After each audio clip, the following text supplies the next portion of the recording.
Good evening. And if you're just tuning in, you're listening live to 105.3 out of Mississippi and 107.7, all on FM out of New Orleans, Louisiana. And you're listening to the UFO Paranormal and United Public Radio Network, or we like to just call it UPRN. And this is the Angel Rock. I'm your host, Laura Lee Potvin. If you've never been here before, welcome. And if you're returning, we love to have you here. I always say, you guys make the show. I'd just be having an interesting conversation with my guest this evening. Yes, her screen is blurred. You'll know why in a little bit. But thank you for joining us. As well, I want to give you a heads up. This has been pre-recorded just a few hours before our regular time because of the time difference. It's pretty late over in the UK when we stream live over there. So just so you know, this is a brand new show, but it is pre-recorded. Also, I'll tell you a little bit about myself. I am a Canadian psychic medium. I'm a crystal Reiki energy healer, Akashic Records practitioner, spiritual teacher, and mentor. I'm also a registered nurse, a budding animal communicator. I am very well versed in near-death experiences, having studied them professionally and personally for well over 40 years, and having had one myself as a toddler. Lastly, very well versed in the paranormal. I always say not by choice. If you followed the show, you know we've shared our story on the Travel Channel's Paranormal Survivor, Season 4, Episode 9, in my creepy, haunted, severely haunted previous home. And the topic we're going to talk about tonight, I'm actually very, very well versed in too, because we're going to be talking about autism and psychic abilities and this incredible book that my guest that is patiently waiting, we're going to be talking about her book, and it's fascinating. So if you like what you see, please like, share, and subscribe. Tell all your friends and family. There really is something for everybody on this network.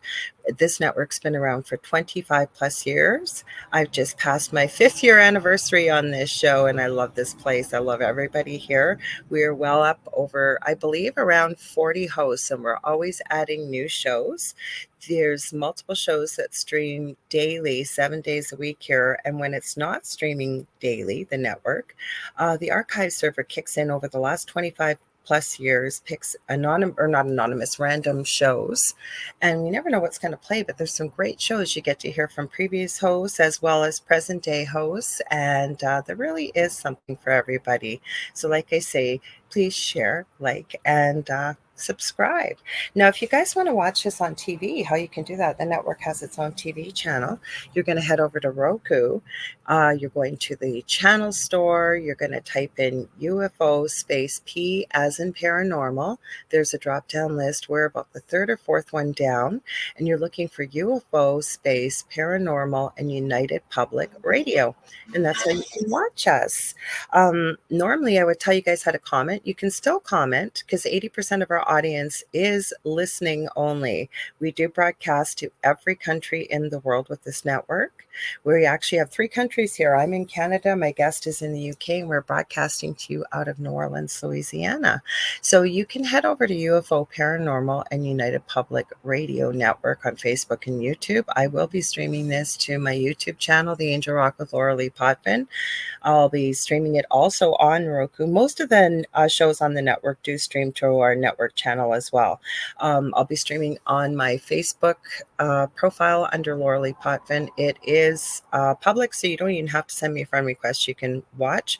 I'll also be streaming to the Angel Rock on Instagram, so just so you know there. And Canada's Most Haunted. And we'd love to see your comments and questions. I will try to pop in and answer some of them for you or interact with you guys. So thank you for your support here. Now on to my amazing guest. Give me one sec here, you guys. Now I got to wear my glasses for this one. Hang on. So my guest is Jes Kerzen. I hope I said her last name right. I meant to ask her. I asked her first name. She holds a post. You did. I did? Okay. Postgraduate philosophy degree and has worked in a huge variety of roles in many educational settings, from specialist speech and language teacher to head of English, from running an alternative education hub of home educated children in a medieval abbey undercroft to working with a farmer and a life size model calf, delivering workshops on social and emotional skills in rural primary schools in the west of England. A passionate advocate for neurodiverse students, particularly those with autism or autistic spectrum perception, sorry, my mouth's not working, and communication challenges. She found that wherever she worked, these were the children who so often appeared in her life and enriched it greatly. And I want to thank you as I'm continuing to read your bio, Jes, because it takes a very special person to work with special needs children, especially those that are, I'll say, under the autism spectrum. An encounter with one small boy, however, set her on a journey of discovery that would completely change her life's trajectory. From this child and his classmates, Jes learned there were many ways of communicating and perceiving she had never dreamt of. She has consequently spent many years researching telepathy, remote viewing, and other psychic abilities, along with these spiritual insights they can sometimes lead to. Now retired and living in a 350-year-old cottage in Somerset, England, Jes devotes much of her time to working with Asher, that very special former pupil, continuing to learn from him and writing about their work together. And we're going to be talking about her book called A Mind Beyond Words. Now, before I say welcome, I do want to let you know, if you're watching, we have blurred Jes's screen. This is to respect the privacy of Asher, because Asher is a real life person, and I'm respecting their wishes. So that's why Jes is behind a screen. Welcome, Jes. I'm so glad to have you here. I'm delighted to be here, Lauralee. Thank you so much for inviting me. Well, thank you for your patience. I have a little bit of a longer intro, but then there's no questions. Everybody knows what's going on. And I'll still have people saying, where's the link? Why aren't you answering my questions? Even though I've told them, it's definitely, we've just recorded this early today. But wow, when Gavin Davies, who works with the publishing company, he is a dream to work with. He sends me the best guests. When he sent me about your book, I got goosebumps and I said, oh my gosh, never mind. You become, I think, an expert in your own child, but with autism, but also right up my alley with remote viewing, telepathy, psychic abilities. So where I always go is, how did you get into education and sort of working with more neurodiverse, we'll say, students? Well, I would say it was by chance, but I don't believe that for a second. I think There are no coincidences. It was supposed to, exactly. I would agree with you completely there. Mm-hmm. No, it happened. I think it was meant to happen. I think there was no way that Asher and I couldn't meet up. But the way the story went was, I trained as a teacher and I worked in mainstream schools for years. Then I had my own 3 children, stayed at home for a few years to look after them while they were small. And I was just kind of dipping my toe into going back to work. And I got a phone call one morning from a friend of mine. I was doing, we call it supply teaching here. Oh, yeah, we do too here. Yeah, we call that it here too. So, she phoned me up. She worked in a school in the same town that I lived. And she said, we've got the supply teaching post. It's only for 3 weeks and you are the ideal person for it. And I said, oh, well, that's nice. And I said, what sort of post, what age group? And she said, oh, they're only little. They're 5 to 7-year-olds, but they've got speech and language difficulties. And some of them are on the autistic spectrum and some of them have got a few motor difficulties. So there's a range, but the thing they've got in common is that you can't really understand what they're saying. And I thought, oh gosh, am I going to be able to teach children when I can't understand them? It was quite scary, but she was very insistent. She just said, you are the person for the job, and she would not let it go. Wouldn't take no for an answer. So I said, okay, I'll come in and take a look. And honestly, Laurelie, I just fell in love with these children from the first day. They were absolutely gorgeous and Mhm. they were fascinating to work with. Each of them was a completely different little person, and there was only 10 children in a class. Can I ask you something, just stopping there for a second? I'd love to hear your thoughts as a teacher. But there's a saying out there that when you've met a child under the autism spectrum, you've only met one child under the autism spectrum.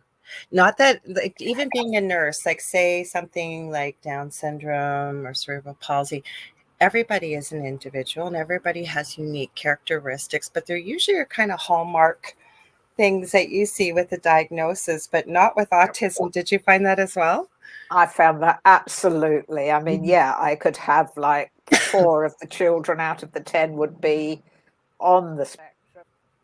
I don't like using autistic disorder. I don't call it a disorder. I call it a different order. So I always call it autistic perception.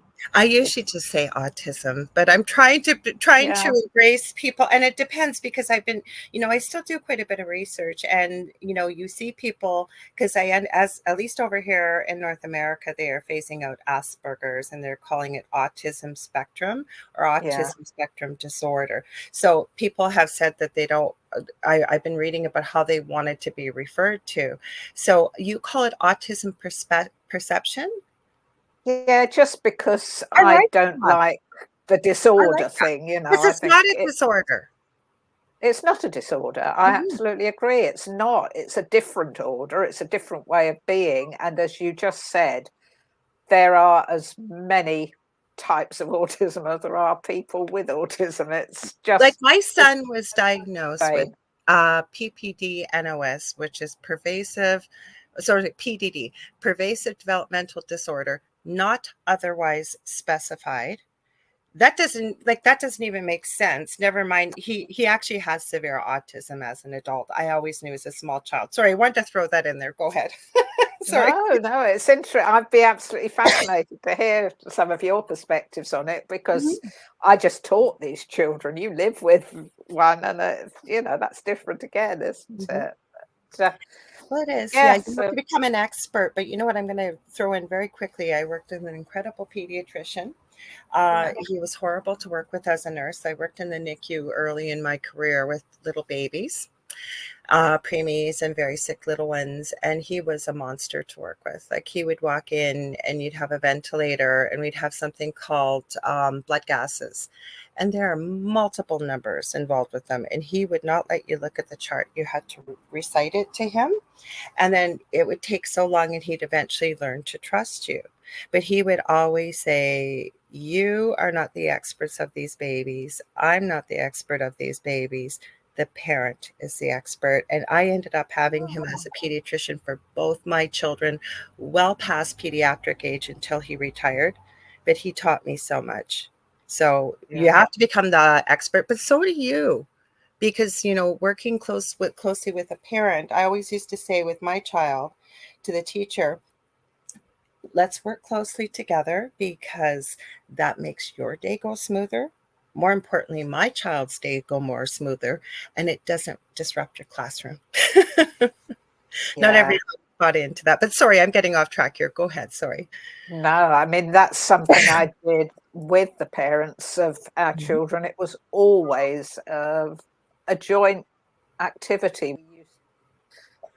I mean, a normal school teacher, I suppose they see you a couple of times a year at parent Mhm. teacher meetings of and IEP meetings and stuff like that. But I was always on the phone to the parents. We had an open door policy. They could come in, they could I join love in it. with the lessons. And it was, I thought, I needed them because they'd known this child since birth. And I was just sort of suddenly getting them there. And these were the experts. I had educational psychologists who'd see the kid for 20 minutes and write a report about them. And think they knew everything there was, but they Well, I'm writing actually 3 books, and one of them is our so journey with autism. yeah, including having to take somebody down through Yeah, the FDA and the RCMP.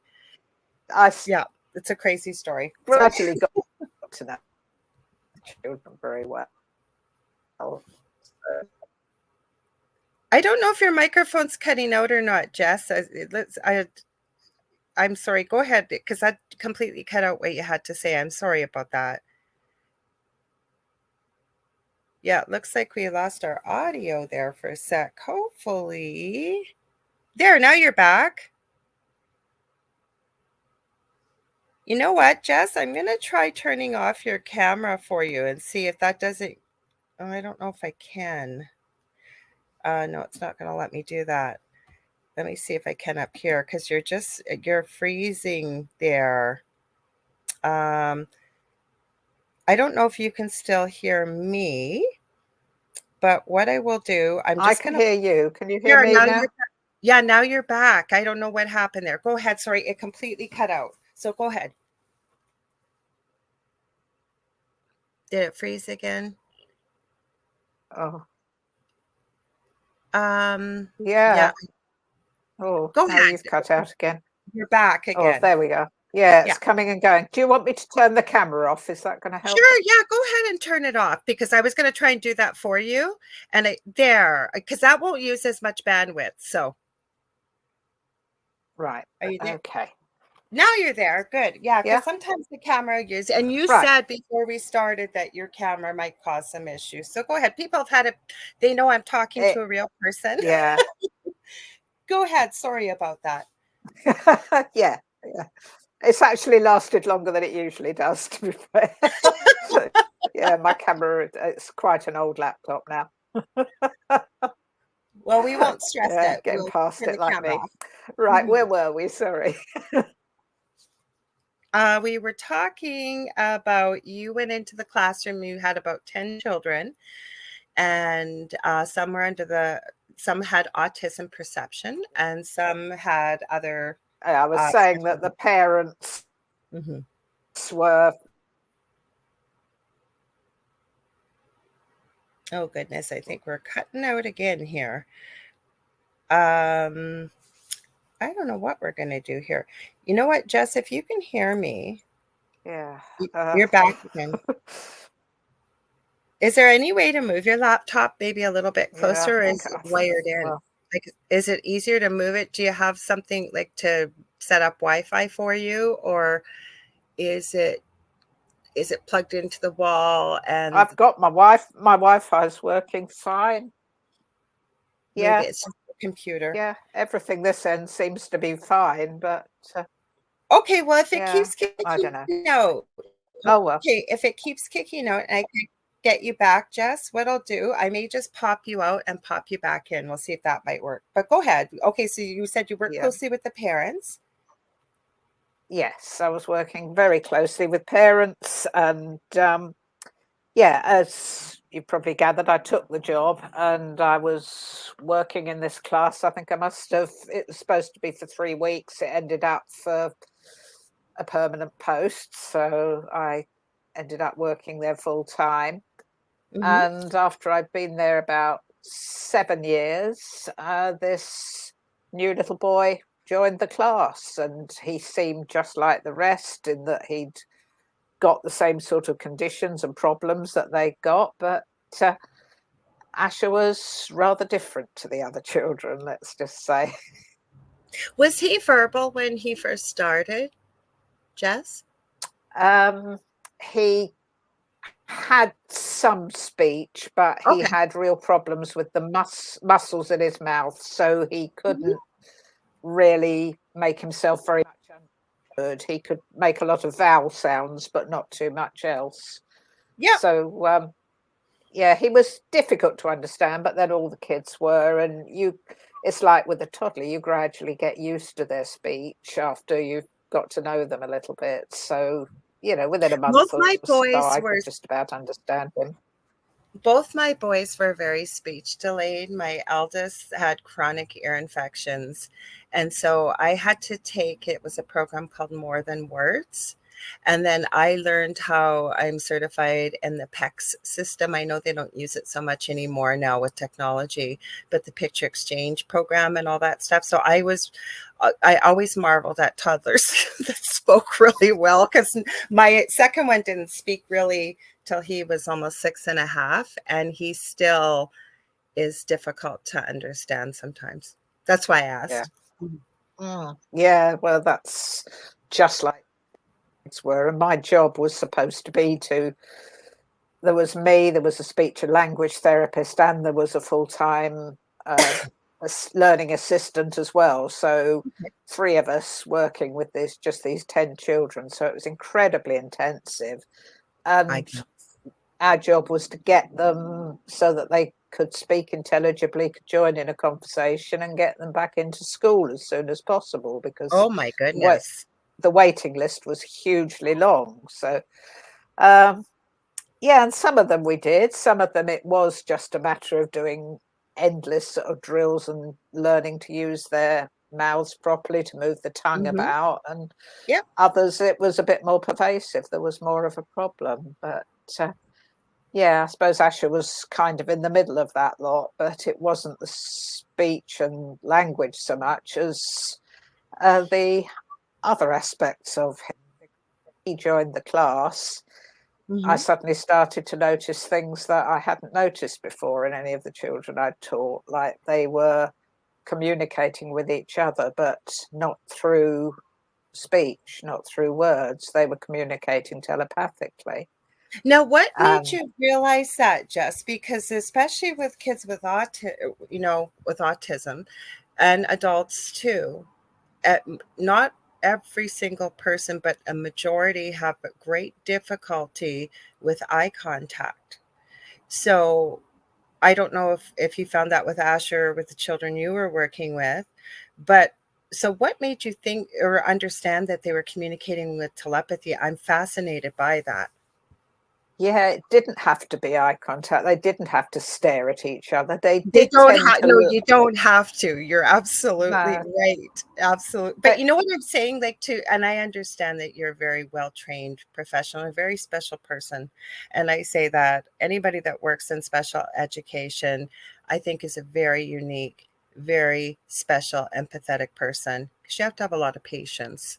And I think almost to be able to really try to see it from the person you're working with side, not that you ever know, but to have the empathy to be able to deal with it.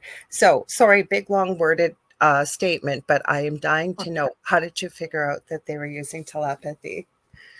well, I think the sort of moment it dawned on me, I was watching them play. I've actually explained it all in a mind beyond words. I was watching them in the playground one time, and they'd got a tricycle taxi Yep. because all the children were taxied into school because it was from a wide area. And Right. so we bought them this 3-wheeler bike that had like a seat at the front and 2 seats at the back. Okay. One of the kids was on that, and they all spread out around the playground. And each kid knew when the taxi was coming to them, they'd just get into it, they'd go to places, they were just playing a game that had a storyline, and Wow. there were no words being spoken. And I thought, normally a bunch of kids like this, they'd be fighting over who was going Yep. to drive the taxi, who was going to sit in the Hmm. seats. They're only little children. Hmm. But there was none of that. They were really enjoying this game. And I could see there was a lot of looking in the direction of, sort of, right, this is where we're going next. And they all knew every single one of them. And Wow. I just thought, this is, they've got to be communicating telepathically. And I didn't dare mention it to any of the other staff in the school because I thought they'd probably think I was certifiable. I'm So, sure. Hmm. yeah, I just kept that to myself. But they picked up, and I think Asher in particular picked up because he seemed to be the ringleader of all this, Hmm. that I was interested, that I wanted in on this. I wanted to know how it worked and what Hmm. happened. And I can only say that they kind of attuned me to it. They gradually taught me how to do it. And that was such a privilege, because none of the other staff that worked in the school, as far as I could figure out, ever got to see that side of it. It was just like a secret between me and the children. I love it because, when I'm actually setting up a course to start, I've had a lot of people ask me, and I've been promising it. And this weekend I started working on it, about teaching people how to access their own gifts and to be able to tap into things like telepathy and remote viewing and many other abilities, what we like to call in the psychic or light worker field the clairs, right? Clairaudient, clair sentient, you know what I mean, clairvoyant, and all it Yeah. means is seeing all your senses with a clair in front of it, basically. But one of the exercises that one of my friends that's been on the show many times, he's a podcaster, his name is Augie Nost, and he does a 3 times a week meeting with people from all around the world. Sundays is free, and it's called the Mastermind. And they work on the power of the mind in a positive way, whether it may mean, say, there's a big storm coming, focusing their thoughts and energy on helping to turn the storm. They know there are other people around the world doing this. But the one exercise he's talked about on my show that I talk about many times, and it does take practice, is he says, next time you're in queue or in line and you've got a person in front of you, you stare at the back of the nape of their neck, kind of where it sort of joins into where your shoulders are, and stare at that and focus and think, turn around, turn around. And the more you practice it, eventually you get the person in front of you going, turning their head, going, who's telling me to turn around? I truly believe that we had this ability thousands of years ago and we've lost it. I'd love to hear your thoughts about that. I completely agree. And this is going to blow your mind. The first time I picked up the telepathy was a kid doing exactly what you've just described to Oh, me. really? Yeah. Oh, wow. I was You've sitting got a in lot the... of synchronicities, Jess, because Yeah. I have to tell you, okay, I wrote the email to you to check in because I remembered we were pre-recording. And I literally hear, because I'm very clairaudient, I don't hear voices for people that think that I do. I always say within the mind's eye. I heard, don't send it now. Wait a bit. Because it was like 3 or 4 in the morning going into Friday. And when I sent the email to you, I hadn't even seen your email, and you sent it to me in less than an hour before. And now Yeah. this you're telling me, so I can't wait to hear this. Oh, this is amazing. I Yeah. know. Well, shall I tell you the story of how Please I first picked do. it up? Because Mhm. it's just uncanny. It was exactly like that. And Mhm. I've written it in the book, so I'm not Oh, making this up wow. for you. So, I haven't yeah. had the wonderful opportunity to read it yet, but it is on my list to do. Sometimes I like when I don't read the book because I'm really asking you questions that I'm Yeah. really interested in that I know other people want to ask too. Yeah. No, that's good. Okay. So I was sitting in the classroom one day, and the kids have all got their math to do, and they're all sitting in their own Mhm. places, because I was doing ordinary lessons with them, obviously. And, children, I had to do their maths and English and so Sure. forth. And there's this one little kid in the class who just hated doing anything by himself. He Mhm. always wanted attention. I was helping a little girl who was having difficulty. I had my back to this boy. I couldn't see him. I didn't know he was there. But as I was working with this little girl, I couldn't focus on her. And I just had that feeling on the nape of my neck, like the hair's standing Mhm. up, and a Yep. sort of uncomfortable feeling in my gut. And Mhm. without even thinking about it, because I was trying so hard to focus on the child I was helping, I Right. just turned round to this. No, I didn't turn around. I just said, still looking forward, "Can you stop doing that, because you're putting me off?" And I called him Yep. his name. I said, "I will come and help you in a minute, but I'm helping whatever her name was first." Wow. And he was right there holding his book and just beaming at me this, turn around and help me, turn around and help me. And Wow. that was the first time I experienced it. And Asher, who was sitting across the class and could see both of us because he was sitting facing into the room, he saw exactly what happened, and he turned around to the rest of the class and went, Miss got it, Miss got it. And they all started clapping. Oh my god, because I'm going to go back with what Gavin sent me here, because this is interesting. So part of the write-up for the book, it says Jes was headhunted by Asher, a 6-year-old in a class she was teaching, who told me he remembered they'd made a deal to work together before he was born. Wow, Yeah. like how did that all play out? And I know you're not going to want to give away everything in the book. You guys are going to have to buy this book and read it. I always give my guests 5 minutes at the end of the show, tell them how to get a hold of you, where to buy your book, but I know there are people who are going to want to buy your book. So he headhunted you. I don't know if we've lost Jes again. We'll just hang on here for a sec. Sorry, guys. You know, well, this is, like I said, we're broadcasting from Canada and the UK out of New Orleans. So sometimes this happens. And for those of you just tuning in, just if you're wondering why the screen is black. Yeah. Oh, Jes is back. Good. Okay. I'll just keep talking and just pop in whenever it kicks back in, Jes, and just interrupt me. Okay. Can you hear me now? I can hear you. Yeah. Now, yes. Yep. So right. Jes. So before it all went black again, you will. So Asher headhunted you. Asher headhunted me. He did.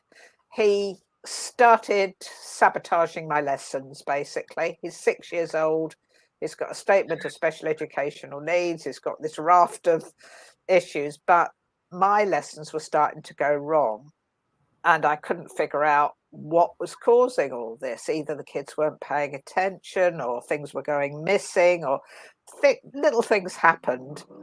And in the end, I was sort of trying to work out, it took me weeks to figure it out. And I realized he was the one who was masterminding all these problems. And so I took him aside one day and I said, why are you doing this? Why are you mucking me about and messing up my lessons? And he looked at me and he gave this huge smile. And he said, oh, it's you. I thought it was you. And it turned out that he had been searching for the person he remembered making a soul agreement with before he was born, who had agreed to be his helper. And he had to find that person once he incarnated. So he was checking out all the adults in his life and doing all these little tricks on them. I'd wondered why the word manipulative appeared quite so many times in his notes when he joined my class. But was he really manipulative? Yeah. Because I got to say, Jes, like, what an old soul. And never mind the fact that, now everybody, this is a 6-year-old. Okay, as Jes refers to it, and I love how you refer to it, autism perception. Now, if you hear it anywhere else, they will refer to it as ASD or autism spectrum disorder, but I think it should be called autism perception. So this is a 6-year-old that remembered his soul agreement and was searching for the person and realized it was you. Wow. Yeah. What did you do with that? Like, my goodness. I believed him, which I suppose most people maybe wouldn't have done, but it wasn't something that I had experience of. I knew that there was more to life than just physical life. I knew there was an afterlife and that, but I'd not really thought about making plans before you arrived here. But when he said it to me, I believed every word he was saying. And I said, well, so what exactly was this plan? He said, well, we made a deal. Obviously, he had to use the sort of bit of language that he got at that He's 6 years stage. old. He's 6 years old. Never mind the special... With all the other problems as well. But yeah, he said, we made a deal. and you're going to be my helper. And so I said, oh, okay. And I thought he just meant I was going to help him to learn to speak clearly. That was just the very, very beginning of it. It was going to go way, way beyond that. So, yeah, that's how I was headhunted. That is mind blowing. But you know what? I used to go to a biannual conference in Toronto. It was called the Geneva Center. And the world's leading experts in autism from every field you could possibly think of would be there. So there would be like 10 different presentations, 20 maybe, all going on throughout the day. There were 3 hours. There'd be 5 or 6, probably way more in a daytime going on at the same time for 5 days. And I remember I've seen Temple Grandin quite a few times. For people that don't know who Temple Grandin is, she has a very fascinating story. Being born in the 50s, diagnosed with autism, nonverbal, lots of behavioral issues. Her mother was told to institutionalize her, but her mother was a teacher and said, no, that's not happening. Now, the beauty in what now Temple, I believe she's well past in her 60s, probably entering early, well, probably 60s. She's got a PhD. I know you probably know this, Jess, but for our listeners, she's got a PhD working basically with animals, animal psychology.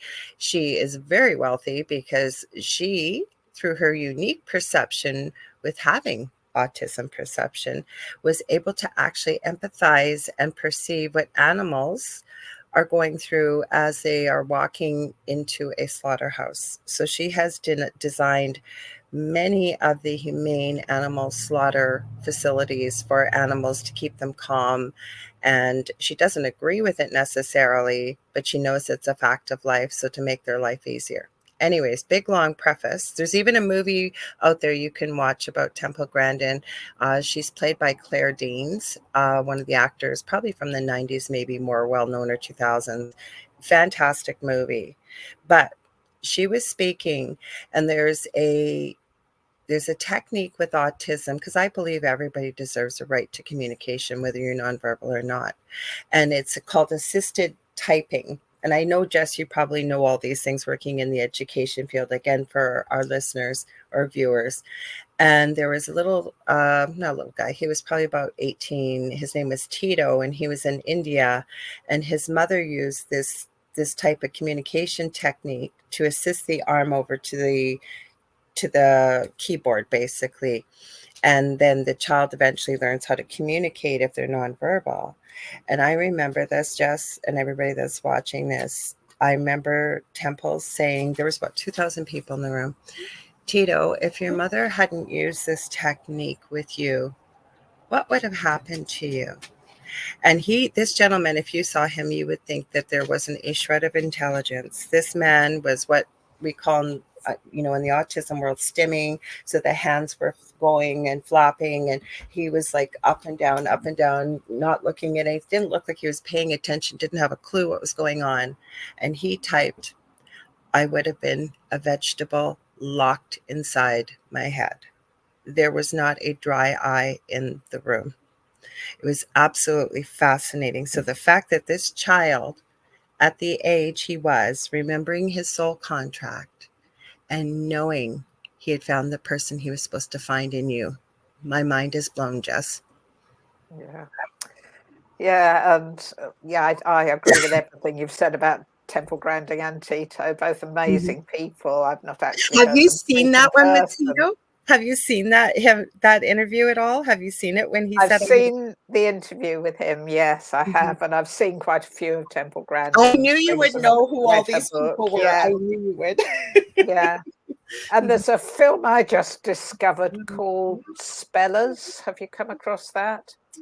That sounds familiar. Spellers. Okay. Spellers, yeah, and that's a sort of documentary film. I only discovered it in the last couple of days, but it's all about that assisted typing and how, again, they got non-verbal young people, sort of in Yeah. their teens, early No one. 20s, who nobody had ever thought was capable of language. And there's film of this assisting the children or the young people to make contact, and they're just writing such complex sentences. There's so much knowledge and intelligence there.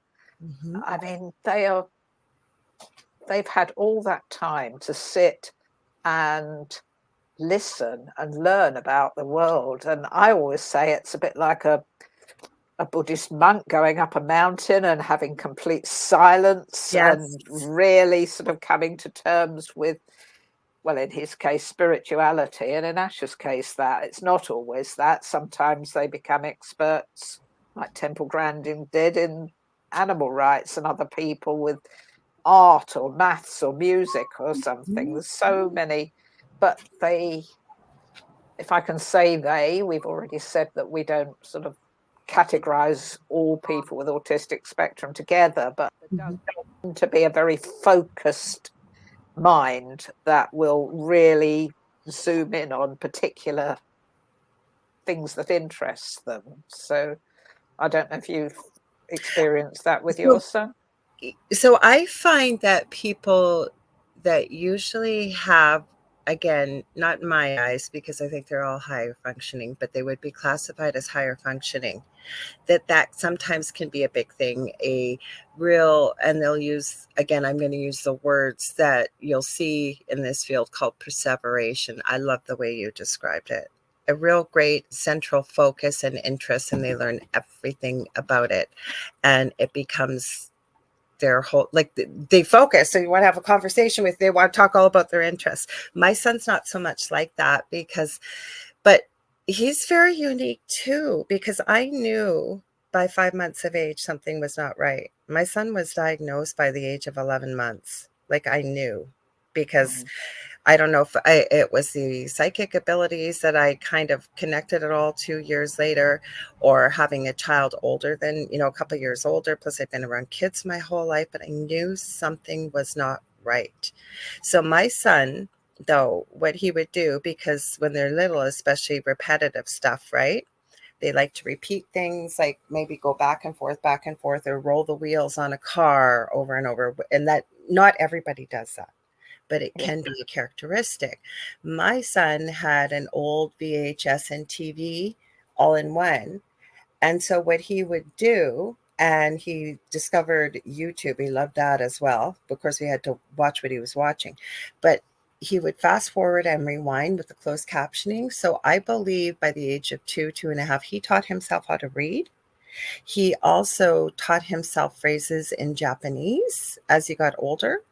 um, he's highly, highly, highly intelligent, yet I classify him with no disrespect in any way, shape, or form. He's at the developmental level of about a 5.5, 6 year old to about 8. yeah, Yet brilliant. My child, for example, and I promise I'm not going to focus on my son. I've talked about him many times. Once in a while, he pops his head in, and I let him say hello. Everybody knows who he is.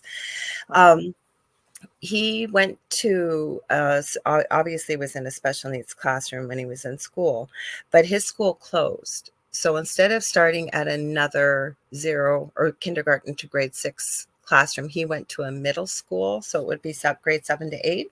He went a year early. Now he was in a special needs classroom with we call them, what do we call them? Essays, basically an educational support person at all times with him. He had his own computer, but he was supervised all the time on the computer. But they were not allowed to go on YouTube. So they had what's called a firewall. They had all kinds of things up so kids could not get on YouTube. My child cracked their firewall and everything else. I think the first or second day he was on there, and he was on YouTube with somebody supervising him. yeah, That's how incredible these children, well, not children, people are. yeah, Hmm. yeah. I mean, they're only, we can say, oh, the developmental age is this or that, but Hmm.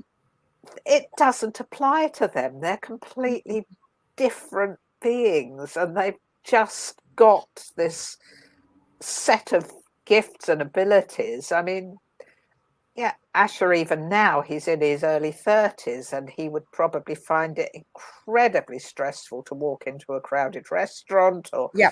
something like that. That would absolutely blow his mind. You know, going for himself is a horrible experience for him. But he was the school chess champion at Mhm. 7 years old. He could beat all the kids, the 10, 11-year-olds who've been playing for years, and he Mhm. could beat most of the staff. You know, I ran the chess club, and I used to have other teachers come in, you know, these sort of professory looking guys who sort of went, "Oh, where's this wonder kid then? You know, come on then, son, give me a game." And then sort of walk out with their tail between their legs 10 minutes later when he'd completely thrashed them. But you know what I've said to people? So, and science is showing that possibly the amygdala in the brain is a little bit differently formed than, say, a neurotypical, as we call them in this world, or basically somebody that doesn't have autism perception. But the interesting thing is, right, is that what makes a difference, right? I don't know if it's that, but also how I explain it to people is, imagine you walk into a doctor's office. You sit down. You can feel the chair, every part of the chair on your body. You can feel every fiber of your clothing on your skin, including all the seams. While you're sitting there, the fluorescent lights are assaulting your eyes. Like you can see every flicker, you can see it all. On top of it, you hear every noise, but you just don't hear background noises. You hear the clock ticking in the back room.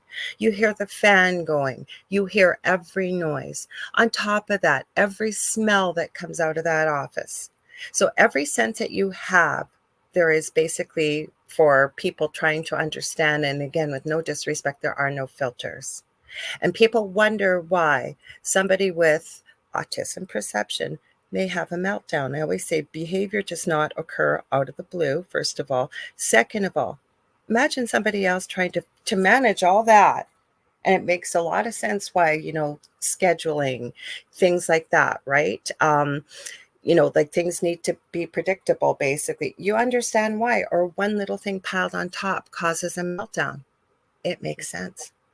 Oh, But it where I'm going absolutely with does. this, sorry, Jess, where I'm going with this is, was Asher able to explain some of this, or did you have more of your conversations from how telepathy works, or why telepathy, why remote viewing? And I'll stop talking, sorry, because I love to talk. That's why I do this.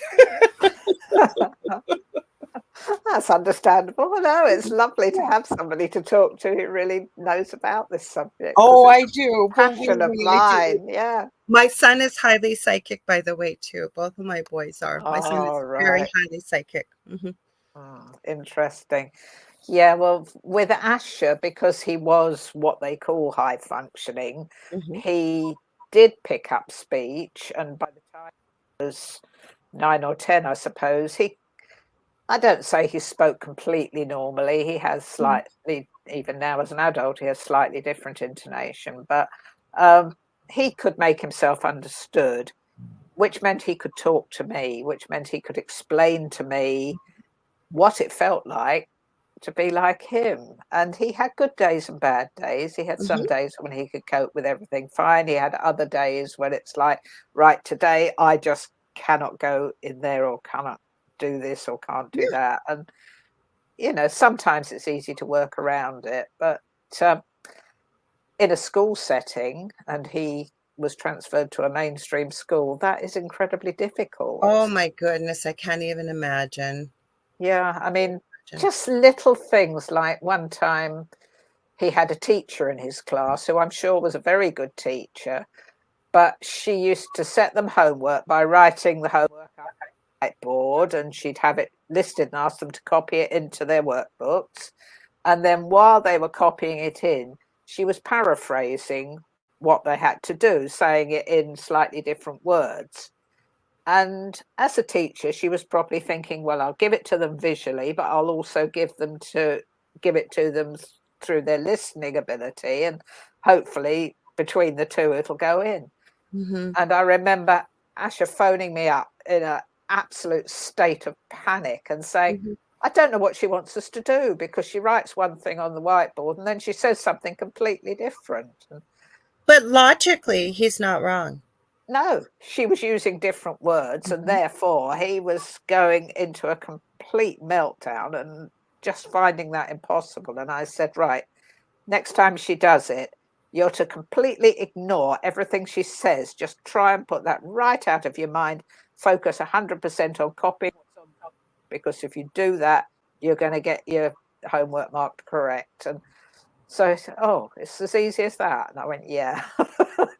But we had to go through that kind of thing in almost every situation, because it's, I mean, I often think, like you're in a cafe and you've got some people sitting at different tables. And if you're sitting there, you can maybe tune into the conversation on the table next to you. But you're not really focusing on the others. And then you can turn and you can Mhm. focus on the people sitting the other side of you. But for someone with autism, you'd hear them all exactly the same. It would all come at you at Mhm. once.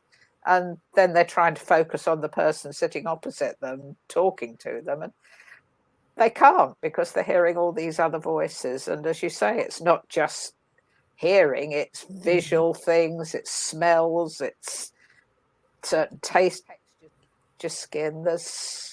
It's a very, very tough experience. And people who have incarnated with that set of challenges have done it for a reason. I believe they've done it so that they can absent themselves from the sort of everyday boring stuff like washing your socks and, going to the grocery store and so forth, and just focus in on the skills and the ability that you have, which often is a psychic skill, but not always. But Have there's you a sort ever of heard of difference. the website channelingeric.com?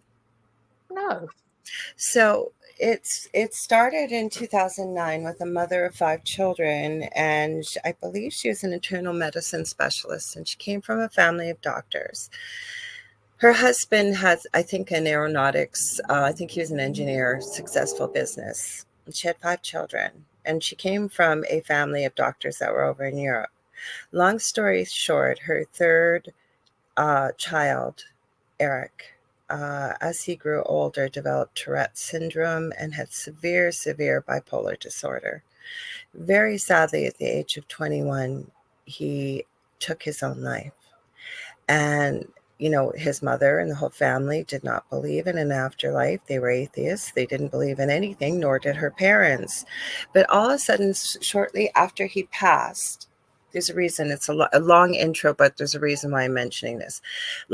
Shortly after he passed, he started leaving hallmark telltale signs of himself. Apparently, he had really stinky socks, and you'd go around. All of a sudden, it was undeniable. It was Eric's socks, or he liked to smoke the green stuff that some young people like to, and there wouldn't be any around, and it would be so strong you would smell it. But the big defining factor for his mama Lisa, her father, who was a very stern, no nonsense type of individual, called her up. Was it? I think she said a couple weeks after Eric died, might have been a couple months, and he said, "I think I'm going crazy." And she said, "Well, why?" And he said, "As I was sitting here, he said Eric appeared to me, and like he did when he was about 4 years old, and he climbed up on my lap and turned my cheek and kissed me on the cheek and said, 'I love you, Papa,' and then he was gone." So this led Elisa to start looking into, is there something more that's going on after we pass away? Long story short, even longer, I guess, longer, trying to make it as short as I can. She paid for everything out of her own pocket, and she accessed a very incredible medium and was able to connect with Eric over, as I call it, back home. And Eric would bring through people to interview that people may know, people may have wanted to hear from, may have questions. But the reason why, this big lead up, he did it was about an hour and a half on why people come in with autism. And Jess, I don't cry very easily. Oh my gosh, I was sobbing. And to me, and I'd love to hear, maybe if you're open to it, I'll send it to you. I have to write it down after the show. But it was like, wow, That makes a lot of sense. And it would be interesting to hear, considering it sounds like Asher shared with you, did he, about why people come in with autism, or was it mostly about the experiences, or whatever else you'd like to share about his psychic abilities and the remote viewing and how you got into all that? Oh, yeah. Well, there's an awful lot of all that. It I'd was a love long to story. hear Sorry. that. No, I'd really love to what Eric said about why people come in with autism. I mean, Asher says that he came in with it so that he could do what he's doing now, which at 33, that's his age now, he is like two separate people. And I'm sure if a doctor got hold of him, they'd come up with all sorts of diagnoses of, the pathology of this, that, and the other. But it works for him. The physical him, if you like, has nothing to do with all this psychic stuff. He did when he was younger. We used to do remote viewing. We used to do all manner of, you name it, he'd do it. He was the sort of person who could read a book by just putting his hand on the cover for a few seconds, and he could tell Wow. you exactly what was in the book. So he had all these abilities, but in his 20s, he just one day and said, I'm not interested in that stuff anymore. I'm not going to do it anymore. I'm just going to try and be like normal people. Okay. And I was pretty gutted, really, because I just found, all of this was amazing. But I thought, well, he's a grown man. He can make his own choices. And then a few years later, he started to contact me telepathically. And when I asked the physical side of him, was that you? He just said, I don't know what you're talking about. But the telepathic aspect of him, he could tell me things that only Asher would have known, if you see what I'm saying. Do you So think it was his higher self, or as we might refer to it in the psychology world, his subconscious that was connecting with you? I asked him that, and I said, is it a higher self? And he said, well, the higher self's higher up than this. But he said, what? Okay. I think I've just always called it his telepathic self, but Asher doesn't Because you like can't define it. You can't define it. he doesn't like words, basically, Laura Lee. I Mm. think that's the thing. That's why he barely, I mean, he talks when he has to talk, but he doesn't Mhm. like speaking, the physical him. And Mhm. when he contacts me telepathically, it often isn't with words. Sometimes it is. Mhm. And yeah, I don't hear them as vocal sounds, but I hear Mhm. them within my head. But just as easily, if he wants to put an image, an idea across to me, he'll send me like a mind movie, or he'll send me a picture, or I'll get a change in temperature, or I'll feel like I'm moving sort of up and to the right. And I call them astral envelopes, because it's just like a sort of envelope of all the different senses being stuffed in there so he can give me an image. And I've given lots of examples in A Mind Beyond Words of the sort of thing that he shows me. But what he showed me in this instance was, the way I saw it was that he'd cut down this huge tree, and it had just sunk down into the ground, and that Mhm. tree was all his psychic ability. And then a few years later, a new tree started to grow out of the ground, and it had just these beautiful golden leaves, and it was just, that's why I call my website the Asher Tree. And it's just, it was just the most amazing image. And he said, well, I kind of sat in the body and I watched the body for a while. This would be subconscious or the telepathic self, whatever you call it.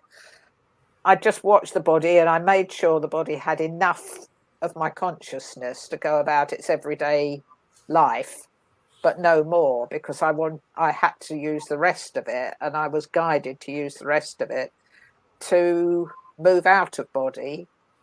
And I don't channel him, because you can't channel somebody who's still alive, and he's definitely still alive and kicking and living in London. But I think he, you could. I think you could, because yeah, you know what? I'm just going to share this, see what you think. Because when we are channeling someone in spirit, right? If we believe that there's a universal consciousness, and before we get to universal consciousness, if we break it all down to everything is energy, right? mhm. Everything. So we know the law of energy is it cannot be created, or it can't be created nor destroyed. It can only be transferred from one place to another. If especially you're channeling his higher self, the telepathy, whatever you want to call it, it's still part of the universal consciousness. And the reason why I think this, and I could be completely wrong, is I know when I work as a medium, there have been times where I do have to ask someone, and many mediums will ask them, is I've got your mother here, or your child, or whoever, are they still earthside, or are they back home? And sometimes you get somebody that is still earthside, but whatever Oh, their higher self knows, you can still channel that. They're coming through for a reason, because it's something that may be an answer to a question the person has, or maybe it's something that they need to hear. Does that make sense? oh, it does. That's Mhm, fascinating, actually, because mhm, that sounds very similar to what he does. mhm. Because he claims to go, well, I say he claims to, he does go to this psychological landscape. He said, "Don't go to a place, because it's beyond time and space. It's Yeah, not in that dimension at all." there is none on the other side. There's no time or No, space. None. but he said, it's, if you had to put it in earthly terms, you could think of it as a beginningless and endless library. So I think it's the Akashic records When or I read something of that, that yeah, sort. that's what I thought, the Akashic Records, when you said that, because Yeah, I'm an Akashic Records practitioner. And as soon as I read that, I thought, oh, he must be going to the Akashic Records. yeah. Well, Hmm. he said he just gets guidance, because I will impart lots of parts of the book, but especially in the final part of the book, I basically just ask him all the questions that I'd like to know, like what is consciousness and what's creation, and so the tricky things that humans don't have too much success with answering. And he said he's just drawn to particular areas of this life, inverted commas, and he said, I've got like a sort of bay of books. There's lots of different books there, and I can read around the subject to, to give the earthly equivalent of it, or I can just go sort of straight for the one that I'm feeling drawn towards, and Hmm. I will pick up the information that answers your That questions. So, makes so much sense. Okay, because you had said earlier, Asher does not care really for conversation or words. yeah, Yes, use them, he will. You also shared that when he was younger, he could just put his hand on the cover of a book and he'd know what was inside the book and everything to do with it, right? yeah, So going to the Akashic Records, like when I do an Akashic Record session with somebody, how I've been taught, I love my mentor, Amy Robison. You guys need to check her out if you're interested. Teaches many other things spiritual wise and has a podcast now of her own. But she taught us to use crystalline energy. She's in Los Angeles, and we had people from all over the world. She channeled 3 crystals for each of us and would send it to us that were taking the course at the time. But where she walked us through is dropping into your heart space, not your heart chakra, the heart space or seat of the soul. So when I'm doing a reading with someone, I walk them through this, I get their permissions, we open their records. But when I go in, because I love to talk, right? Rather than, I love reading too, but I'm usually too busy to sit down and read a book, because if it's a good book, I can't put it down till it's done. My whole point is, right, for Asher, maybe the knowledge is easier to digest and absorb in book form versus for myself. Say if I'm doing it for myself, or for say you, for example, we're doing a reading, I'm going to call in what I refer to as the masters, teachers, and loved ones. So the whole collective that is there, and how we get answers, or for whatever reason the person is coming, we ask questions. followed by more questions, followed by more questions till we and they masters, teachers, and loved ones will only meet whomever I am reading for, wherever they are at, what they're willing, they're able to absorb, whatever they're able to accept. But I'm very visual. Like I almost get mind movies too. And as you were explaining about Asher, almost seems like he's just able to go in there and absorb the knowledge and the answers in book form. Does that make sense, or would I be way off? No, you're right. Absolutely right. And I did say to him, when you say you read it in the book, you just mean you put, the equivalent of putting your hand on it and getting it instantly. And he said, oh, yeah. I'm not going to sit there. I had that visual. So for people just joining in, the reason why Jes is not on camera, we did have her visage, we'll say, blurred, but the computer wasn't cooperating, so we've just turned the camera off.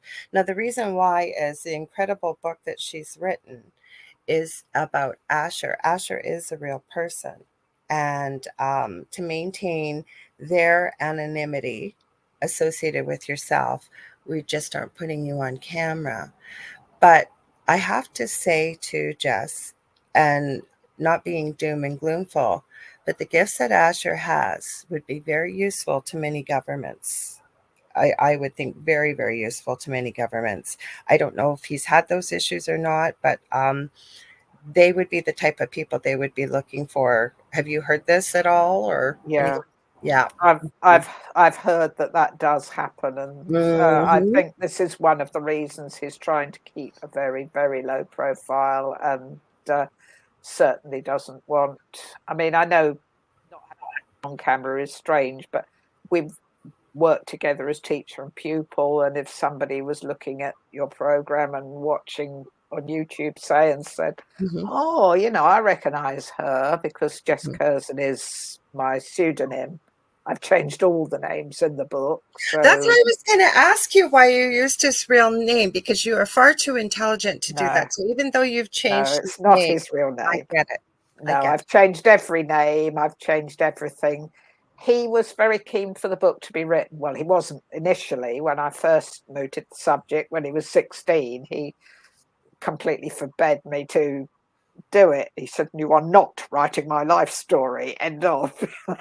But once we'd got the telepathic thing going, he said, "No, actually, I would like this to go out there. I think it would help people like me and people who are complete non-speakers, just help them understand that we have so much to tell them. We have so much that we can access.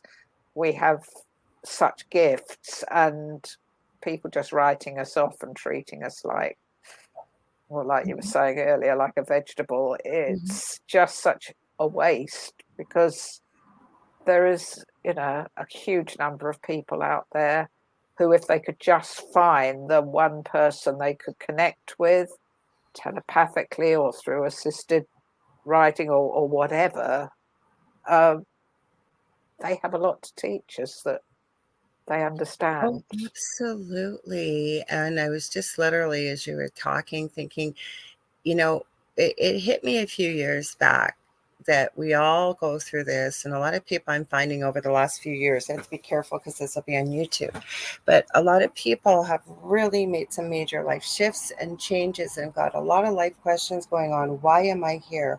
What is my purpose? Right? They starting to realize that the world isn't quite what they thought it was pre 2020, we'll say, without saying the words of the last 4 something years. And it just hit me that we really don't come here. Like, I believe we're all here for a reason, but we don't come here and we're just dropped here and it's like, figure it out. That's not really what happens. Even though I always say I believe we are an everlasting, immortal soul, an energy, whatever you want to call us. And right now we're just having a human experience, right? But the Yeah. thing is, we come in with spiritual amnesia, or most of us do.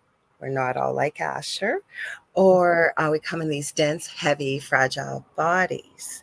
But when you start opening your mind to the possibilities of what's really out there, say maybe astrology, or maybe you see someone like myself, or I have another friend, Julie Jean Bassett. She's an animal communicator and she is an incredible shamanic practitioner.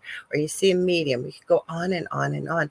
There are so many things that you can access through other human beings, such as even probably Asher, even though I'm sure he wouldn't want to necessarily connect with, what we're doing, but he's sharing his knowledge on a different level, which you are now sharing with other people.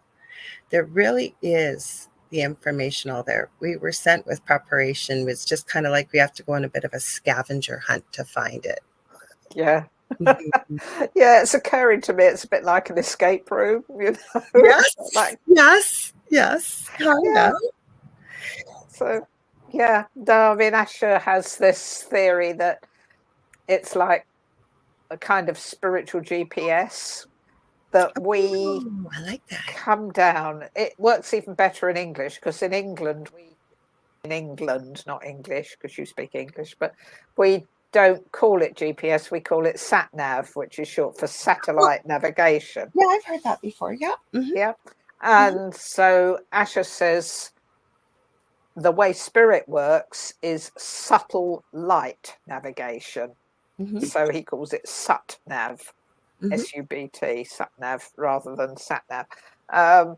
And he said spirit is guiding us. We decided before we incarnated, in very rough terms, what we Yeah. wanted to experience. Right. Maybe, we had just ideas. We wanted to know what it felt like to live in a war zone. And from in spirit, that doesn't seem such a terrible thing. It's just an interesting experience. When you actually Mhm. get down here and you're Yeah. doing it, it's not fun. But for whatever reason, the whole self, higher self, has decided this way that we're going to experience things.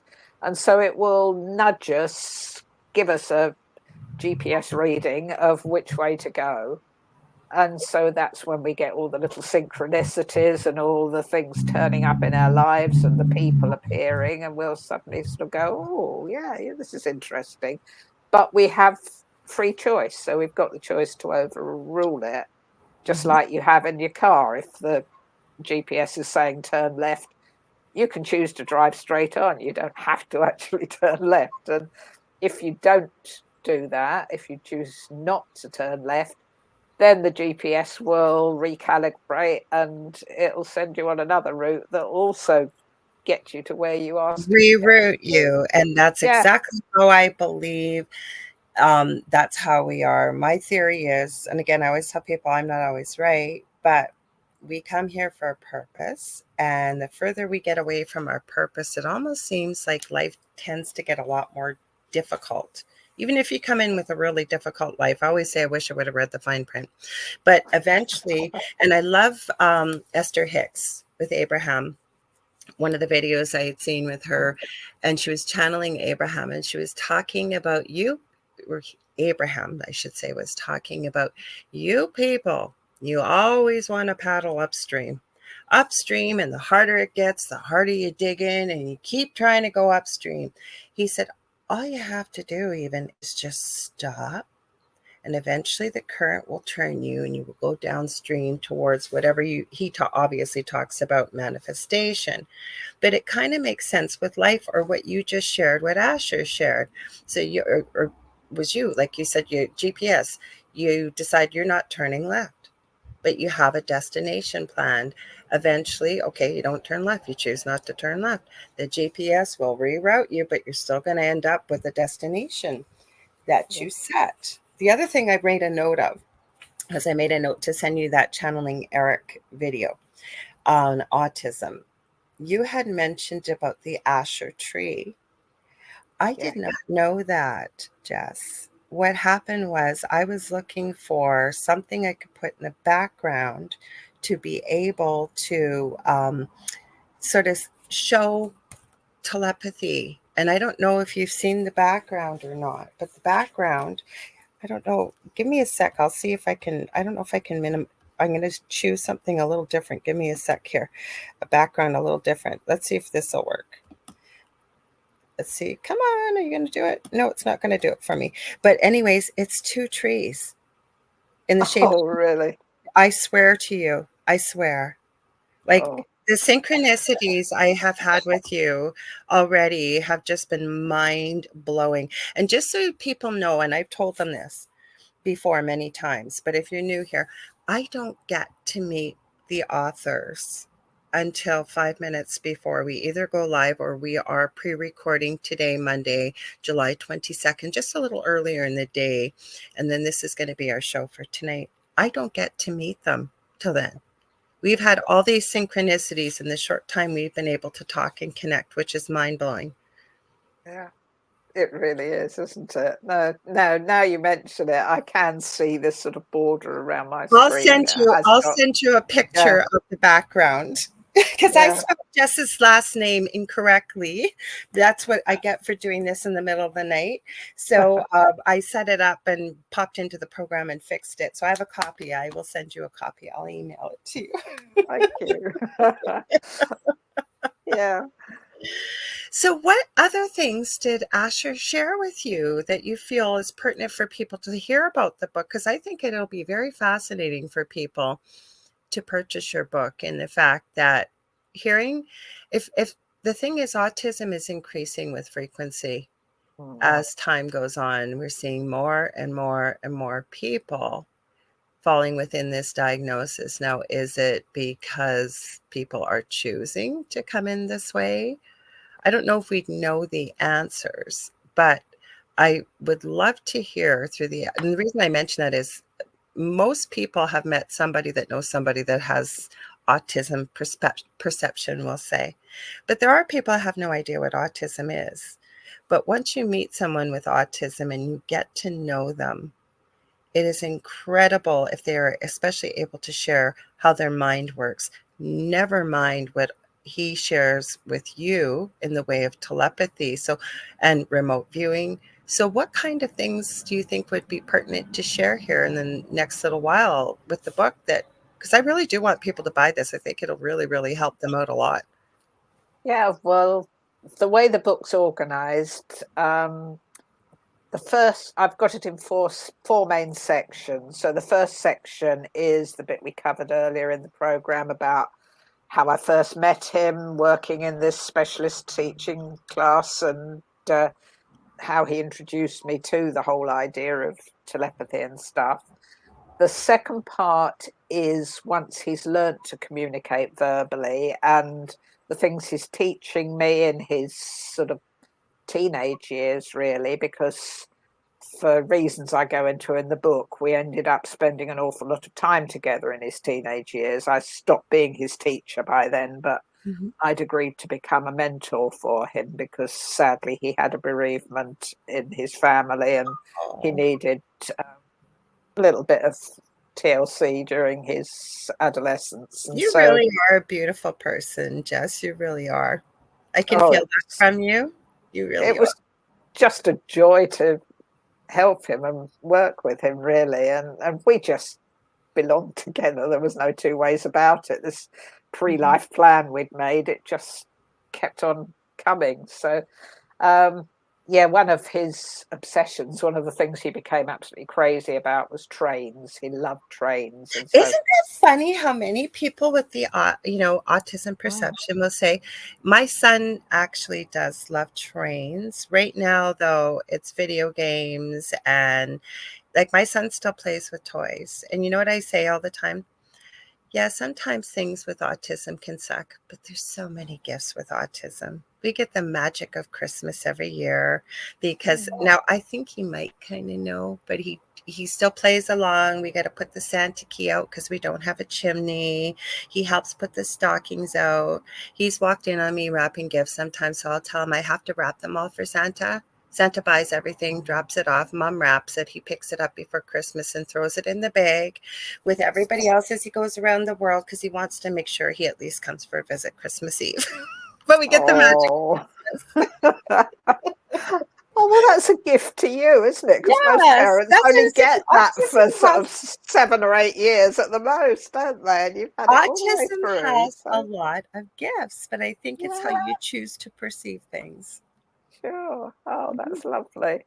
Yeah, mhm, so the second part of my book is about those train rides we went on. And of course, we lived about, we lived in the same town then, we don't anymore. We were about an hour journey outside of London, and if mhm, we wanted to go anywhere, you had to go into London to find a terminus to get out somewhere else. Spent a lot of time sitting on trains, and mhm. that's where he shared a lot of his what he called his knowing with me. He'd just have visions, or he'd just download something and just That's what I was gonna say when tell I me. started rambling, Jess. Sorry to cut you off, but I don't wanna forget, what popped into my head, and I believe it came from spirit, he's an earth angel. He really is. Sorry, I wanted to throw that in there. Oh, Yeah. oh, that's a lovely thing to say. Thank you. Mhm. Yeah. So yeah, he couldn't share it with his family. For sure. Um, they weren't open to what he was getting, and he didn't feel safe sharing it with his classmates at school because it would have made him look even more weird than he was already. And so I Mhm. was the only person really that I was the only person that he shared all this stuff with who took him seriously and said, yeah, we believe it. So that's kind of the second part of it. And then when he was 16, he was given a formal diagnosis of what they called Asperger's Mhm. syndrome then, which they've changed the diagnosis since, but that was his diagnosis. And the doctor who saw him said, oh, well, you know, you'll have difficulty with this, you'll find that hard, you won't be the same as other people with that. And, uh, laying it on the line and said, do you have any other things that, make you different to other people? And poor old Asher said, well, yeah, sometimes I can just see things. I can see into the future, or I know things that nobody's taught me and I haven't read anywhere. I've just sort of, it comes into my mind. And this doctor just said, oh, yeah, hallucinations and Oh my, delusions. Yeah, that's very common. Just try and ignore them, son, just ignore all that and try and behave like a normal person. that's And very common. yeah, Is I that know, and not it's wicked. incredible? Yeah, dreadful. And poor kid really shut down for months after that. And he'd say to me, well, it was just my mental illness. That's the only reason I was saying those Oh, things. And I'd say, no, it's not a mental illness. This is actually a huge gift that you've got. And all the stuff you've been telling me is absolutely right on. And, you've just got to trust it. But at that time, and when we're going back quite a few years now, that all that was on the internet was that autism was a pathology that had to be cured, and everybody wanted to make them normal and make people just like everyone else. And for a long time, he really struggled with that. And I think that's part of the reason that in adulthood he's sort of separated himself from the human body. The human body is trying to do that, acting like a neurotypical person, and the telepathic self is free. So, yeah, the third bit of the book is how he did explore the psychic skills that he had. So we went into remote viewing. I saw a video of it and on YouTube and sent it to him and said, this looks fun. Because by that time we were living at opposite sides of the country and we couldn't see each other in person very much. But I said, can I stop you just for a sec? So, for people listening that have never heard of remote viewing, how would you describe remote viewing? the way it worked for us was that one person it was me usually, went to a location or held Hmm. it in their hand, and the other person who's remote in that they're not using a phone, they're not using any devices, they can't see you, picks up the energy signature of whatever it is that you're looking at. Hmm. And Yeah. we could both do it to a degree. He was an awful lot better at it than me. I was quite good at sending stuff, and he was very good at receiving. So I'd Mhm. maybe go to, a place. It could be anywhere. It could be a garden, or it could be a old building, or somewhere that was a bit different. And I can remember him just sort of, I'd sit there for 15 minutes focusing on the place I was in, and he'd be sitting back at his home miles away, 150 miles away, and he'd be drawing sketches of what he was seeing, Yeah. and he'd be writing little notes, and then he'd just take a photo of it and send it to me on his phone and say, "Is this what you saw?" And I go, yeah. And he didn't get absolutely everything right, but it was always fairly obvious that he had picked up the place. But that is how remote viewing works. A lot of people have not heard of it. And actually, Dr. Chuck Kennedy just passed away, so rest in peace. And I just loved him. He was on my show about 5 years ago, and he is a nurse, or was a nurse, in the United States with a PhD in neurology. And he, I believe, mapped where psychic ability comes from in the brain. Be very interesting to see if they were able to map.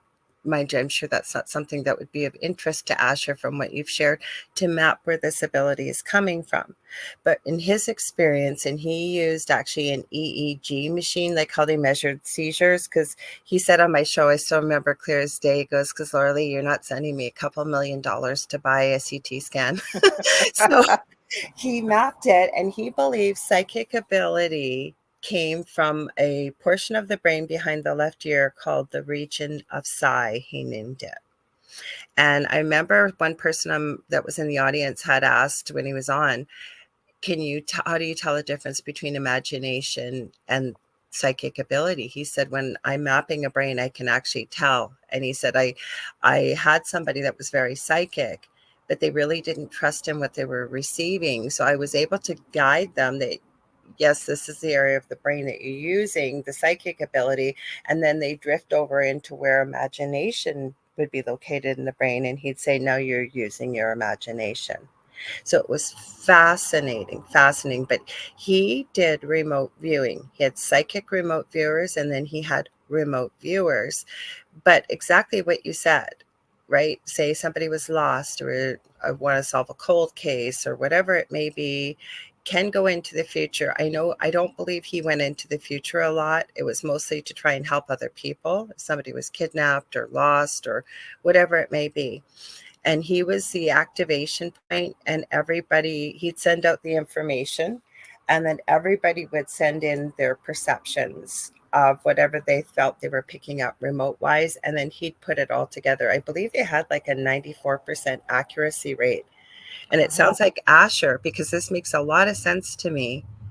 And again, without having read your whole book, but I remember Temple Grandin explaining how she sees things and thinks that when you say a dog, she refers to maybe what she's seen that looks like a dog, like it's a picture, or she sees things in movies rather than say how somebody that's neurotypical or doesn't have autism perception would necessarily share how they think.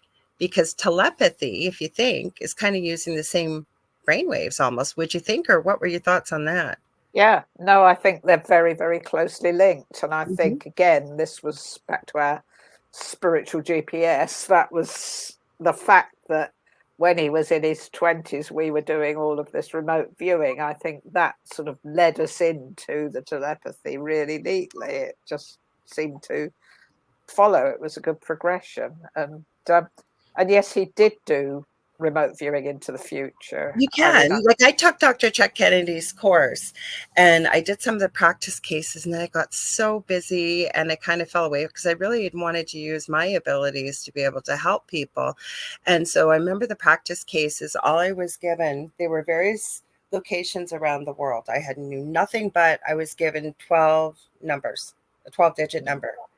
And then to use the method that he had shared with me, to learn how to hone it and do it.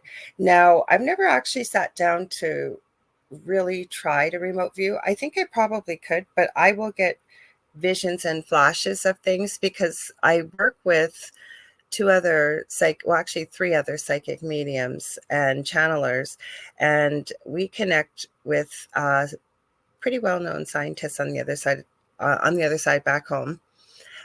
We believe possibly an actor that's been going on for quite a few years, and we get either information from the other side about maybe something they'd like us to focus our energy on. We're not the only ones. They work with hundreds of thousands of people around the world, because we keep going, why us? But it's a bunch of us, right? Because more energy focused, I believe, the more energy, the more powerful it can be, kind of thing. So remote viewing, right? And you said it earlier, Jess, if there is no time, right? Time or space. Yeah. Right? We could go into the future very easily, just as easily as we could into the past. Yeah. No, I mean, we tried it out because Asher wanted to really sort of scientifically test it. He thought, this is something I can get my teeth into and really see if I am doing something out of the ordinary. And one time, can I tell you the story of what we did? Please do. You tell me whatever you want. I am so fascinated. I could talk to you for hours about this. This bit actually isn't in the book, but it was quite an experience. We decided to do as close as we could get in our little way to a double-blind experiment. So a week before the planned viewing, I said to him, okay, in a week's time, next Saturday at 1:00, I want you to tell me where I'm going to be, and I don't have a clue. All right. I'm going to get a third person to take me somewhere in the car, and I'm not going to, pass on any of the information you give to me. So he sat down on this first Saturday, wrote down all the things he thought I would see at 1:00 the following week. And so I took this thing, put it in my bag, kept it folded, asked my friend, will you drive me somewhere, anywhere you like? I said, Asher already knows where we'll be, but I don't. I've just got this little sort of list of things that I'm going to see or hear or whatever. And so she said, yeah, fine, got in the car, drove off somewhere, and the place she'd intended to go was closed. And so last minute, she changed her mind and went somewhere completely different. And we ended up in a garden centre. And so we went into this garden centre. So I've got Ash's list in front of me, and I'm saying, okay, said I'd see something with water in it, with a statue. Yep, that's there. He said there'd be a very bright light, and I was standing under this huge, great halogen light. And, that everything that he said, a tall row of trees, and there was this big row of poplar trees right in the car park there. And the last thing on the list was a newly tiled roof.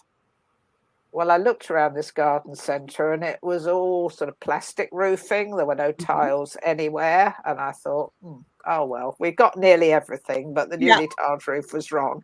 So we're just about to get back into the car in the car park. And I hear this banging noise, and it was loud enough to make me look up. Just across the fence at the edge of the car park, there was a new housing development being put up. And this was on a Saturday lunchtime. So why these people were working there then? There were some tilers up a ladder, and they had just finished tiling one roof. It wouldn't have been tiled a couple of hours before, but they were just about to start on the building next door. And I thought, well, yeah, that's pretty convincing, seeing as it came up about a week before. So again, this is Asher putting all these things down the week before. And the reason why I believe you wholeheartedly, if you're okay with it, I'm going to share a quick story.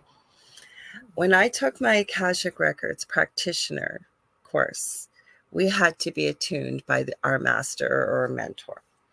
And she said, she lives in the US, I live in Canada, many of us are from around the world. She said, I will meet you in a meditation and I will know if you're not there. Long story short, it was a Friday night at 7 o'clock. I never nap, never fall asleep. What did I do? I fell asleep 10 minutes before and woke up, I think it was about 35, 40 minutes later, and I completely missed meeting her in the meditation. So I messaged her back. I said, I'm so sorry. Oh my gosh, I fell asleep. I'm so, so sorry. And all she said is, don't worry about it. Whenever you hear it, it will be the right time for you to hear it. I kid you not, Jess, and people listening. I still have the recording. Um, it was Tuesday when I got around to it. So what, almost 5 days? Well, 5 days later. It's in the evening. And I was in my previous home and I'm thinking, okay, I got to sit down and do this meditation to get attuned to the 15 sigils that are symbols that we use for crystal Reiki. And I think, what should I sit on? Oh, I know. I just bought this new fluffy white unicorn kind of sleeping bag blanket. I'll put that on the floor. It'll be really comfy. And then I thought, okay, I'm going to lay out some crystals all around me. And then my hair was a different color, kind of more reddier I had at that time. And I'd had it all tied back at the back of my neck. And I normally like this for people watching. And I don't normally, now I do, but back then I didn't always wear it that way. I start listening. And then on top of this, backtracking a little bit, I was mentoring a younger gentleman. I used to be quite involved with a bigger group on Facebook I'm no longer involved with. He told me one time, I know you. I said, of course you know me. We've been working together. And he says, no, no, no, no. He believes he was an angel at one time. And he told me who I was. Apparently, I always say Macbeth, and it's the wrong play. Maybe Midsummer Night's Dream. Lady Titania is in it, Queen of the Oh Fairies. yes, yeah, that's Apparently, I was her sister, her darker sister, who wasn't necessarily evil, but I didn't take anything from anybody. And if you crossed me, I would dole it out. And he describes me long, black, shimmering, gorgeous hair, like would rival any hair commercial. I had these silver eyes. I was tall, very statuesque, but I had on my head this black woven thorn crown. Now remember that. Never mind, he said, I used to call you Maeve. And immediately I said, no, my name was Maven. I don't know how I knew that. And later that night, I hadn't drawn in years. I sat down and drew the most incredible Pegasus unicorn. I knew her name was Chloe. She wasn't my pet. She wasn't my familiar. We were equals two halves. Fast forward to me listening to the recording. As I'm listening to the recording and I'm in a meditation, I hear my mentor say, I see you sitting there. I don't know what you're sitting on. It's something white, kind of fluffy. It's kind of all spread out almost in a circle. You've got crystals all around you. That just about shocked me, like as I'm listening to this 5 days later. And she says, I see your hair. She goes, I can kind of see the red in it. It's almost like there's light that's focusing on it, but you've got your hair all tied up kind of at the nape of your neck. You don't usually wear your hair that way. Okay, that kind of shocked me. She starts going through the symbols. One of the symbols we use for healing in Crystal Reiki, because I work with your chakras, is the 7-pointed star. And she says, I don't know what it is about your higher self, but when that 7-pointed star, when I'm attuning you to it, I see you grabbing it and slapping it on your third eye. But wait, you're wearing the strangest thing on your head. It looks like almost a black crown made of thorns. And she proceeds to describe my hair and what I look like. What the gentleman had told me months before that he knew me in a previous life. At the end of it, a couple days later, she then proceeds to, she goes, I didn't even know this figurine existed. She goes, I just found this in my office. And she takes a picture, and it's a fairy with monarch butterfly wings. I can't make this up. I'm sure you didn't make up the story with Asher. no, I mean yeah, Mhm. there's so much out there, isn't there? It's just, Mhm. yeah, to But quote what did that do Shakespeare, for there's Asher? What did that do? Sorry, I don't mean to cut you. I should have told you. I have a little bit of a delay too, so I apologize. But what did that do for Asher? Did it help him with the fact that you had what I would like to call very undeniable, irrefutable evidential proof, or I'd love to hear how he took that after that happened. Yeah, that was the thing that made the difference to him. It was the fact that he, no matter what that doctor had said about it being delusions and hallucinations, he had actual proof. And he went away on his own then without working with me and started checking out railway stations around our country. And he'd pick a name of a station that he knew he'd never been to, or he was pretty sure he'd never been to. And he'd write down all that he got from it, and then he'd Google pictures of that station to see how many hits he got and see how close he was to it. And yeah, he really went into it in a big way. So he loved the remote viewing. And then about, I don't know, 18 months after we'd started, he suddenly said, okay, well, I've done that. I can't get any further with that. I was hoping I'd be 100% all the time, and I'm not, but that's fine. I've finished that now. You don't have to do that anymore. And yeah, but I think having had that experience, then he was prepared to really throw everything into this telepathic thing that we went on to do. And the final part of my book, part 4 of A Mind Beyond Words, is, as I said earlier, just me asking questions and him going to his realms and his library and finding the answers to it. So I more or less just handed that part of the book over to him. And I mean, we've got chapters on where is consciousness. Sorry, I'm just looking through it. Absolutely. Yeah. There's one chapter on what he calls the 2 tribes, which is the difference between neurodivergent and neurotypical people.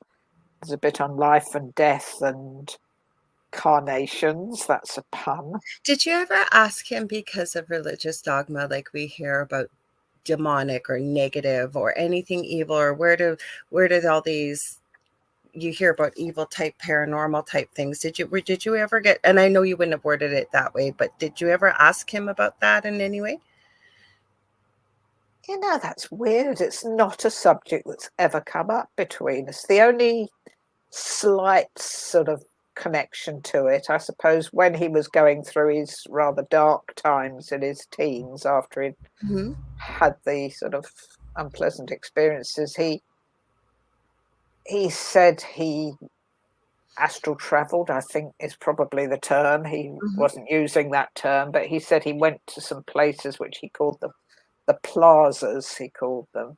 Interesting. And I said, well, what's it like in the plazas? And he said, well, it's not very nice, and it's got very heavy energy there. It's not like the realms that I go to now. He said, when I was going to that place, there was a lot of very stuck energy, and there were other beings around. And he said he couldn't really work out whether people who passed on or people who moved out of body while they still had physical bodies. But he said he thought quite a lot of it was people who were abusing recreational drugs and using them to excess, or just people who still had all the heavy earth energy and couldn't shake it off, but were trying to, they just weren't having a nice time, basically. And he felt quite uncomfortable in those places. So, but that's as close as we've got. We've certainly not talked about,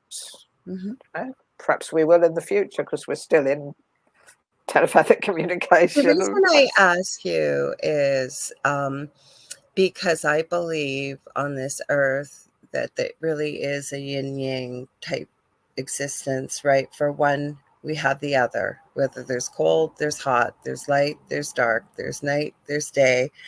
And even for my own paranormal experience, which is extremely, extremely, it was quite we were extremely haunted. My own partner, he was thrown 15 feet across the kitchen.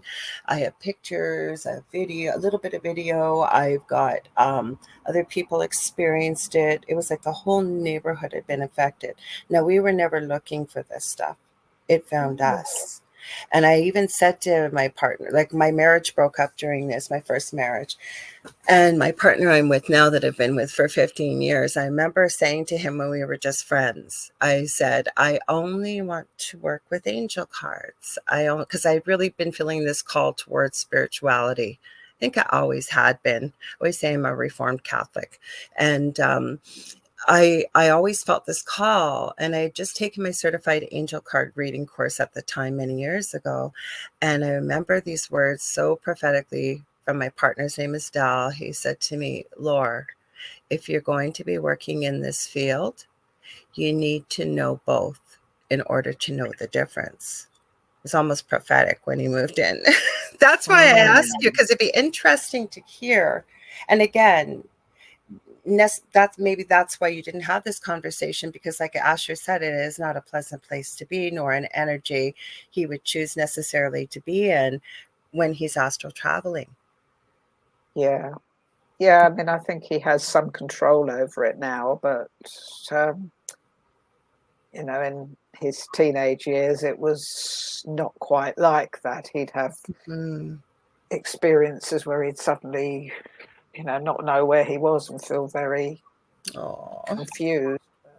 No, it is a subject that has never come up with us, I suppose. I've just let him lead the way, and it's not something we've discussed. But no, you're right. I mean, I'm sure I know there are such experiences, and I just asked out of curiosity, or if he said anything about ET or, what we believe is UFOs or UAPs now. Did he ever talk about that as well either? Or was it more on a deeper type spiritual level, like talking about consciousness? Where does it come from? And yeah, it's been much more that he's never really gone into. We had, and he said, yes, of course they exist, but it's not relevant to what we're doing. He tends to be a very laser focused type person. practical. He has just what he wants to discover and what he wants to find And out the about. beauty in you, Jess, is that you follow his lead. It's very evident it's not your agenda. You really are there. Like, don't get me wrong, it sounds like you've had some incredible exchanges and experience and a beautiful relationship, but it seems very apparent, which I have the deepest of respect for you for, is following his lead.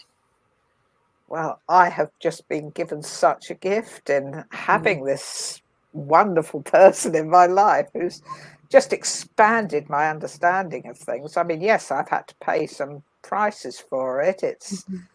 It's meant moving away from my family, moving into a new life, because I just didn't fit in where I used to be. I don't fit in where I used to be.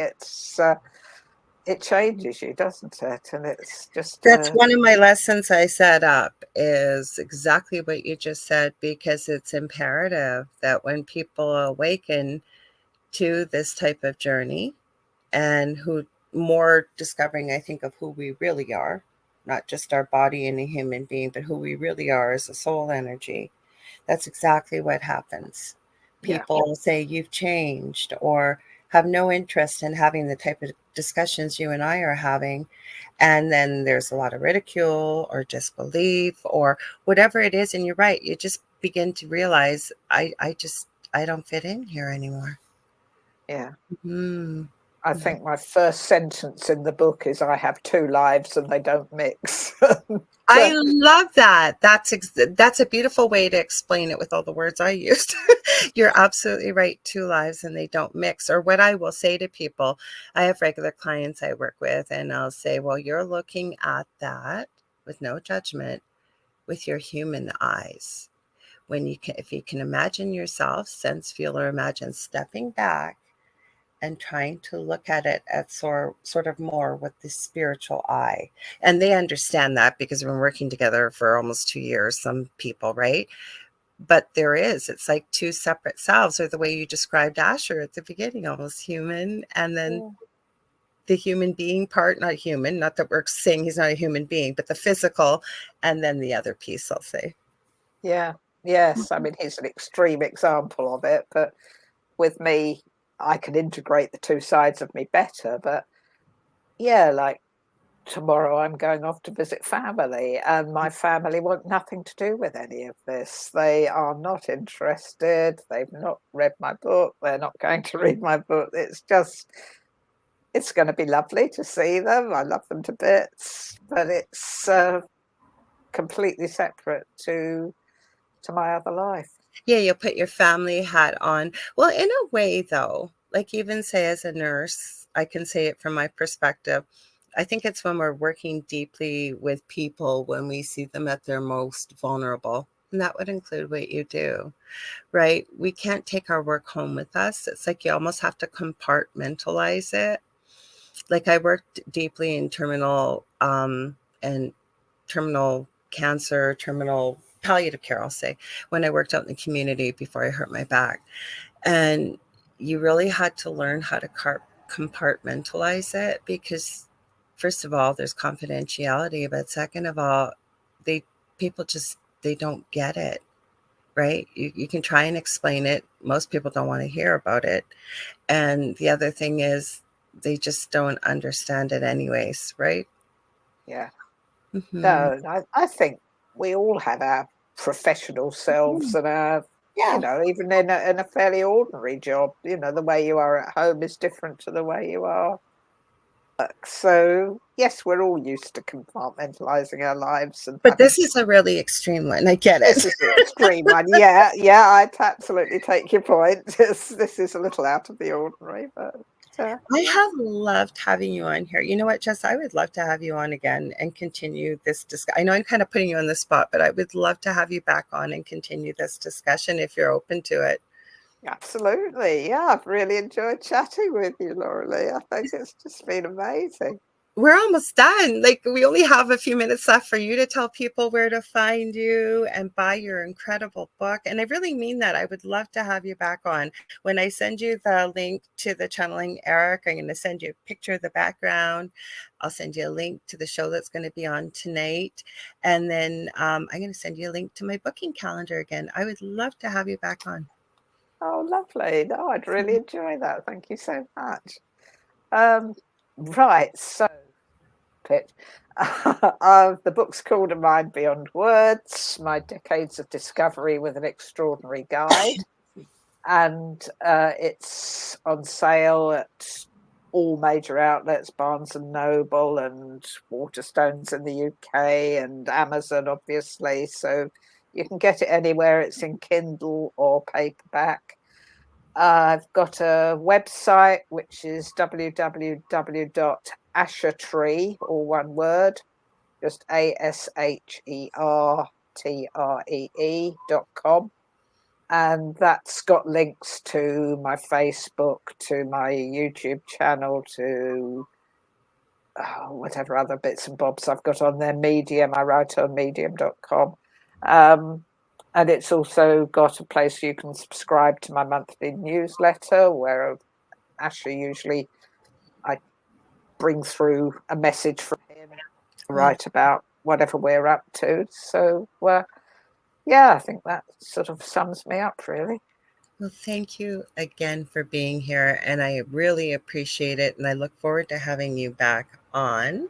But for those of you who are watching this a little later tonight, about 3 hours from now, well, actually, by the end of it, it'll be 8 o'clock. It's 3 p.m., just after 3 p.m. here, 8:09, probably where you are, 8:10.